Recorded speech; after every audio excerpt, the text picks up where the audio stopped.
Las placas oclusales de bruxismo neurorelajante son aparatos que utilizan los odontólogos para hacer algún tipo de tratamiento sobre músculos, articulación o sobre la mordida. Vamos a ver en este video cómo logramos hacer el mantenimiento de estos aditamentos.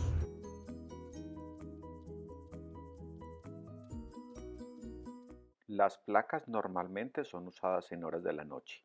Lo mejor es hacerlo después de una correcta higiene oral.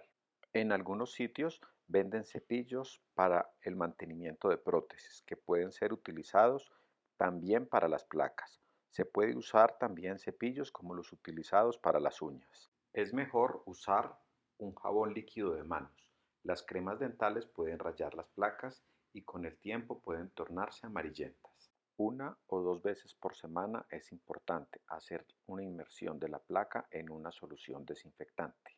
Corega tiene un producto específico para este fin. Esta es una tableta efervescente que se puede preparar en medio vaso con agua. Mantener ahí la placa por más o menos 3 minutos. Una opción es preparar una dilución de agua oxigenada. Podemos hacerlo con una porción de agua oxigenada y 9 de agua, haciendo la inmersión de la placa durante 5 minutos. Podemos también utilizar hipoclorito de sodio en una dilución de una porción de hipoclorito por 9 de agua. Es importante no repetir mucho esta operación con el hipoclorito porque puede hacer cambio de color de la placa. Es importante mantener este aparato en la caja. Esta la protegerá de fracturas o de rupturas. Envolverlas en servilletas hace posible que éstas terminen en la basura. Es mejor tener nuestra placa alejada de nuestras mascotas. Ellas pueden arruinar nuestro aparato.